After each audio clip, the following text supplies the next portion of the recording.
Welcome to learning Cantonese with Russian pronunciation. Today we're going to learn 10 new words again.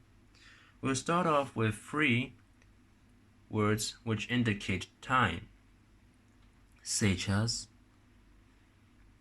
而家, 而家, раньше, 以前, 以前, потом, 迟啲, 遲啲. So these 3 words are quite useful. You can say now, in the past, and in the future. Combined with the tense modifier we've learned in previous lesson, we can make some sentences. But first we'll move on to locations in the world. Hong Kong, 香港, 香港,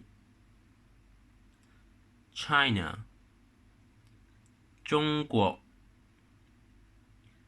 中國.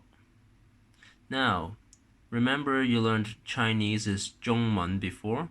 Now, 中 is something related to China, meaning, and this 國 here means country.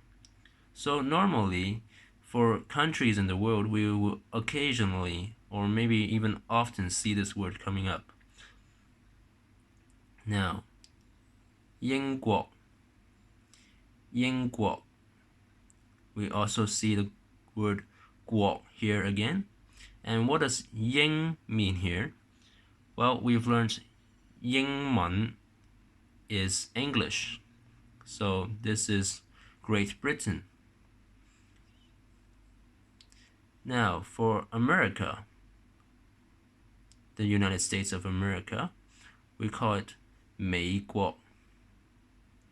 美國.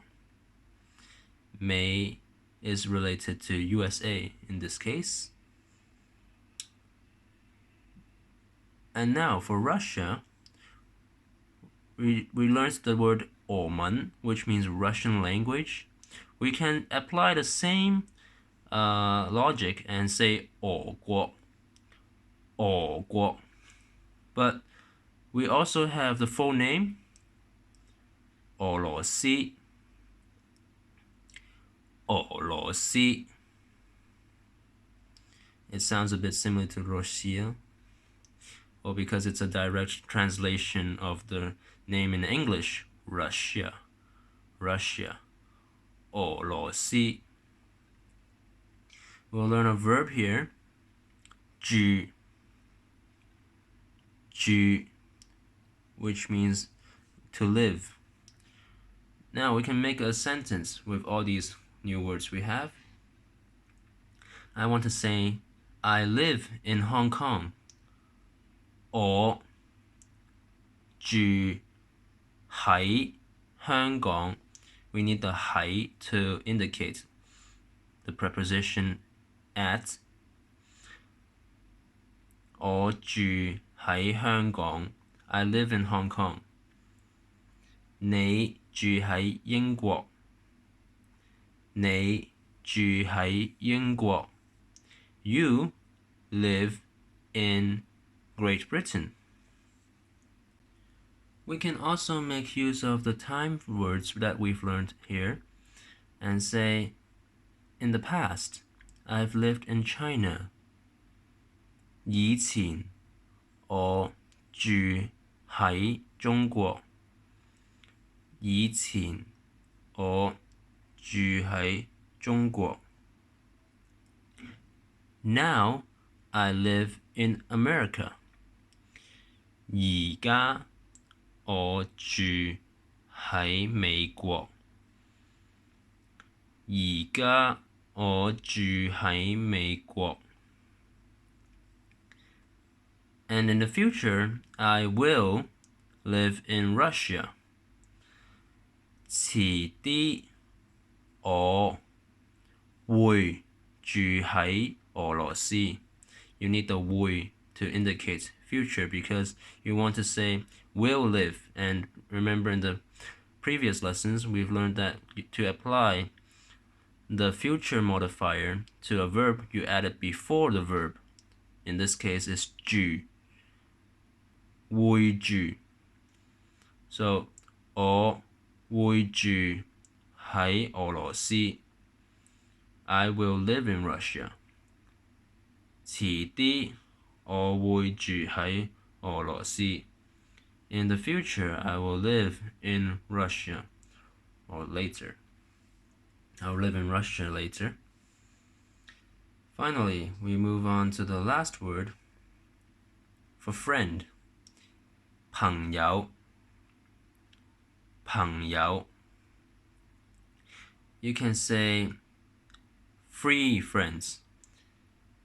You would want to say 三個朋友. 三個朋友. Why do you need a 個 before 朋友instead of just say three friend, 三朋友?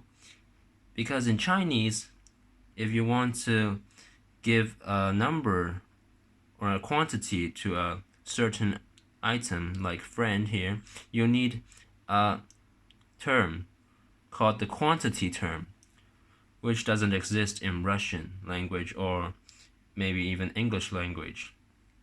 But for Chinese, if you want to quantify a term, you need a quantifying term before the noun that you want to quantify. In this case, to quantify the word 朋友, you need to use the word 個. 個. This word you learned in the previous lesson from this and that, 呢個 and 嗰個.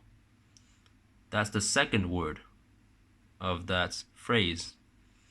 It's very common to use 個 to quantify almost anything that you will encounter.